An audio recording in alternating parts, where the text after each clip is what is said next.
ಮೈಸೂರು ಭಾಗ ಒಂದ್ ಕಡೆ ಸಿಎಂ ಸಿದ್ದರಾಮಯ್ಯನವರಿಗೂ ಮತ್ತೊಂದು ಕಡೆ ಬಿಜೆಪಿ ಪಾಳೆಯಕ್ಕೂ ಕೂಡ ಅತಿ ದೊಡ್ಡ ಪ್ರತಿಷ್ಠೆಯಾಗಿದೆ.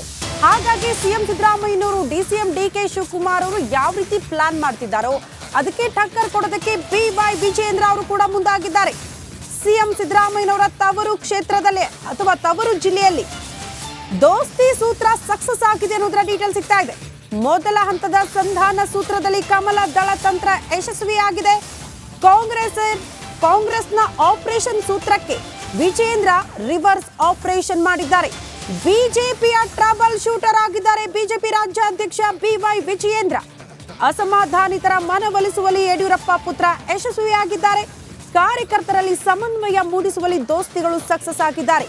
ವರುಣಾ ಕ್ಷೇತ್ರದ ಬಿಜೆಪಿ ಪ್ರಭಾವಿ ಮುಖಂಡ ಸದಾನಂದ ಸಂಧಾನ ಸಕ್ಸಸ್ ಆಗಿದೆ. ಕಾರಣ ಸದಾನಂದ ಅವರು ಕಾಂಗ್ರೆಸ್ ಕಡೆಗೆ ಮುಖ ಮಾಡಿದ್ದಾರೆ.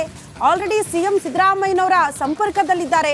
ಇನ್ನೇನು ಪಕ್ಷ ತೊರಿತಾರೆ ಅಂತ ಹೇಳಲಾಗ್ತಾ ಇತ್ತು. ಬಟ್ ವಿಜಯೇಂದ್ರ ಅವರು ಅಲರ್ಟ್ ಆಗಿ ಸಂಧಾನ ಮಾಡಿದ್ರು, ಅದು ಯಶಸ್ವಿ ಆಗಿದೆ ಅಂತ ಹೇಳಲಾಗ್ತಾ ಇದೆ. ಈ ಬಗ್ಗೆ ಮತ್ತಷ್ಟು ಡೀಟೇಲ್ಸ್ ಅನ್ನ ಕೊಡ್ತಾ ಹೋಗ್ತಾರೆ ನಮ್ಮ ಪ್ರತಿನಿಧಿ ಸುರೇಶ್. ನೇರ ಸಂಪರ್ಕದಲ್ಲಿ ಜಾಯಿನ್ ಆಗ್ತಿದ್ದಾರೆ. ಸುರೇಶ್, ಸದಾನಂದ ಅವರು ಇನ್ನೇನು ಪಕ್ಷ ತೊರೆದು ಕಾಂಗ್ರೆಸ್ ಕಡೆಗೆ ವಾಲ್ ಬಿಟ್ಟಿದ್ದಾರೆ ಎನ್ನುವಂತ ಟಾಕ್ ಎಲ್ಲ ಆಯ್ತು. ಸಿಎಂ ಸಿದ್ದರಾಮಯ್ಯನವರ ಸಂಪರ್ಕದಲ್ಲಿದ್ದಾರೆ ಅಂತ ಹೇಳಲಾಗ್ತಾ ಇತ್ತು. But all of a sudden B Y Vijayendra ಅವರ ಎಂಟ್ರಿ, ಸಂಧಾನ ಸಕ್ಸಸ್ ಆಗಿದೆ ಅಂತ ಹೇಳಲಾಗ್ತಾ ಇದೆ. ಏನ್ ಬೆಳವಣಿಗೆ ಆಯ್ತು, ಡೀಟೇಲ್ಸ್ ಅನ್ನ ಕೊಡ್ತಾ ಹೋಗೋದಾದ್ರೆ?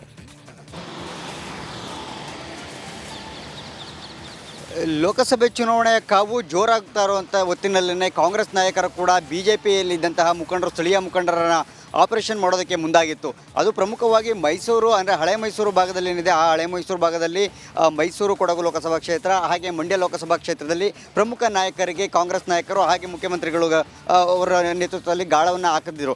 ಆದರೆ ಅದು ಬಹುತೇಕ ಯಶಸ್ವಿ ಆಗುವಷ್ಟು ಹಾಗೇ ಹೋಯಿತು ಅನ್ನುವಂಥ ಮಟ್ಟಿಗೆ ಬಂದಿತ್ತು.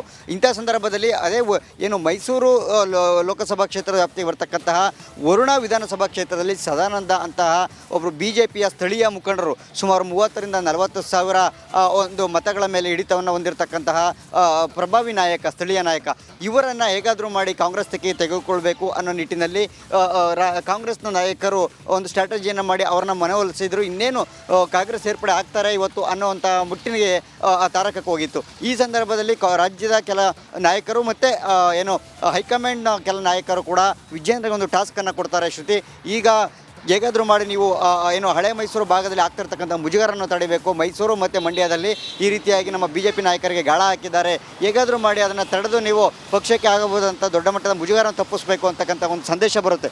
ಕೂಡಲೇ ಅಲರ್ಟ್ ಆದಂತಹ ವಿಜಯೇಂದ್ರ ಅವರು ಮೈಸೂರು ಮತ್ತು ಮಂಡ್ಯಗೆ ಹೋಗಿ 2 ದಿನ ಅಲ್ಲೇ ವಾಸ್ತವ್ಯ ಹೂಡಿ ಮೈಸೂರು ಭಾಗದ ಏನು ಸದಾನಂದ ಅವರನ್ನು ಮನವೊಲಿಸುವಲ್ಲಿ ಸಕ್ಸಸ್ ಆಗಿರ್ತಕ್ಕಂಥದ್ದು.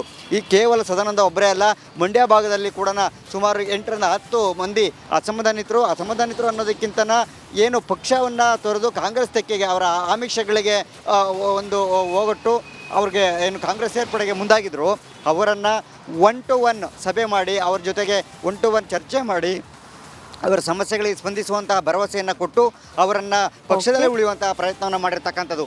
ಇದು ನಿಜಕ್ಕೂ ಕೂಡ ಹೈಕಮಾಂಡ್ ನಾಯಕರಿಗೂ ಕೂಡ ರಿಪೋರ್ಟನ್ನು ಕೊಟ್ಟಂಥ ಸಂದರ್ಭದಲ್ಲಿ ಹೈಕಮಾಂಡ್ ನಾಯಕರು ಕೂಡ ವಿಜೇಂದ್ರ ಅವರಿಗೆ ಎಲ್ಲೋ ಒಂದು ಕಡೆ ಮೆಚ್ಚುಗೆಯನ್ನು ಸೂಚಿಸಿದ್ದಾರೆ ಅಂತಕ್ಕಂಥದ್ದು ಕೂಡ ನಮಗೆ ತಿಳಿದು ಬಂದಿರುವಂಥ ಮಾಹಿತಿ.